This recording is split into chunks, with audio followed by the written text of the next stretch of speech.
ये यात्रा वोटर अधिकार यात्रा है के नाम से जाना जाता है। जिस तरह से बिहार में वोटरों को अधिकार इलेक्शन कमीशन द्वारा छीनी गई है, उनकी अधिकार देने की यह यात्रा है। और आदरणीय राहुल गांधी जी के नेतृत्व में यह यात्रा लगभग 15 दिन की यात्रा ये कंप्लीट होगी। हमारा शुरुआत यात्रा के सासाराम से है, उसके बाद औरंगाबाद, और पूरी डिटेल शेड्यूल हम लोग जल्दी आप लोग के बीच में रखेंगे। इसमें इंडिया गठबंधन के तमाम हमारे पार्टनर को भी हमने आग्रह किया है और कमोबेश सारे लोग शामिल होंगे। कल इस यात्रा के रिगार्डिंग हमारी सासाराम में तैयारी की बैठक है। हमारे संगठनात्मक सेक्रेटरी प्रभारी केशव वेणुगोपाल जी कल सासाराम में समीक्षा लेंगे और वो कार्यक्रम हम अपनी मुकाम तक वोटरों को अधिकार दिलाने तक, हम लोग सदन से सड़क तक, हमारे नेता राहुल गांधी जी, मल्लिकार्जुन खड़गे जी, केशव वेणुगोपाल जी, प्रभारी जी के नेतृत्व में हम लोग इस यात्रा को पूरी ऊंचाई से जनता तक पहुंचाएंगे। कल विपक्ष के द्वारा पार्लियामेंट से इलेक्शन कमीशन ऑफिस प्रोटेस्ट भी किया गया था, मार्च भी किया गया था, डिटेन भी कई लोगों को किया गया था, एफआईआर भी राहुल गांधी पे हुए और कई नेताओं पे हुए हैं एसआईआर को मुद्दे को लेकर।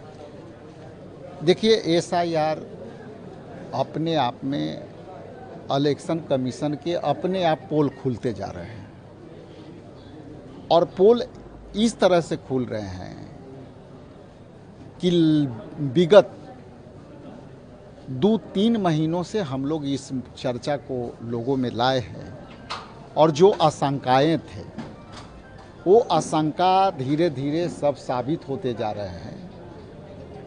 एक हाल में वैशाली जिले के में भगवानपुर के हाउस नंबर संभवतः 229 है, वहाँ पे 269 वोटर एक ही मकान में पाए गए। तो ये राहुल गांधी जी ने अपने प्रेस कॉन्फ्रेंस में सारी डिटेल्स, उन्होंने कहा था कि महाराष्ट्र के एक कमरे में 80 लोग वोट दिए, तो बिहार में ये सारे प्रमाण आने लगे हैं। और उसका प्रमाण ये भी है कि हमारे डिप्टी सीएम के भी 2 जगह नाम है और वो दोनों नाम वो खुद कह रहे हैं कि मैंने काटने के लिए दिया था। तो इसका मतलब जो सरकार के जो लोग हैं वो विपक्ष की तरह वो भी पीड़ा में है कि उनके आवेदन होने के बाद भी उनकी नाम नहीं कटी और वो दोनों जगह नाम रह गया। तो ये सब जो विषय है, पूरी तरह से विपक्ष ने इलेक्शन कमीशन को पूर्व से आगाह करते आ रहा था कि लोगों जनूनन आदमी का वोटर लिस्ट से नाम हटेगा, फर्जी तरीके से जुड़ेगा। और जिस तरह से हम लोग प्रमाण के साथ बता रहे हैं, अब तो ये वोट चोरी का ही मामला नहीं रह गया, ये अब डकैती का भी मामला हो गया कि चोरी तो चुपे चुपे हो रहा था, लेकिन अब डकैती सामने से हो रहा है कि वैशाली में 269 लोग एक ही घर में रह रहे हैं और वो वोटर हो गए। राहुल गांधी ने ये भी कहा है कि जिस तरीके से एक सीट की बात नहीं है, कई ऐसी सीटें हैं जहां पे हेर फेर हुए हैं, 2 ट्वाइस वोटिंग हुई है और यही कारण है कि हम बार बार इसका अपोज कर रहे हैं, इसकी आवाज़ उठा रहे हैं। लेकिन इलेक्शन कमीशन सभी डाटा को छुपाना चाहता है और डाटा तो फटेंगे, डाटा फटेंगे भी और हमारा नेता डटेंगे भी और हम लोग डट के इसका मुकाबला करेंगे। इलेक्शन कमीशन का प्रवक्ता बीजेपी है, इलेक्शन कमीशन जो बुलवाना है वो बीजेपी के अपने प्रवक्ता से बुलवाती है।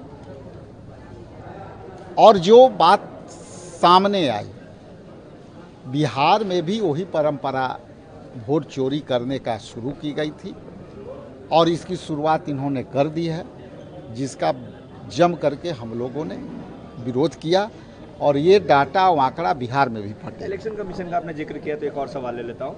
क्या आप लोग जो आरोप लगा रहे हैं कि इलेक्शन कमीशन बीजेपी के इशारों पे काम करिए, तो क्या समय आ गया है कि अब चुनाव का भी बहिष्कार करना चाहिए विपक्ष के द्वारा? इलेक्शन कमीशन जो आप कह रहे हैं आरोप, वो आरोप नहीं, ये प्रमाणिक तौर से प्रमाणित हो चुकी है। तो ये सीधे आरोप नहीं है, ये प्रमाण के साथ हम लोग ये बात कह रहे हैं। रही बात वोट के बहिष्कार का जो आप जिक्र कर रहे हैं, जब हम लोकसभा के चुनाव हुए इसी प्रिंट पर इसी वोटर के नाम से हुए, तो हम इंडिया गठबंधन के तमाम लोग सभी मुद्दे पर एकजुट होकर के ये सारे बातों को हम जवाब देंगे आपको। ये जवाब अपने आप में सामूहिक निर्णय ले करके जवाब देने वाली है।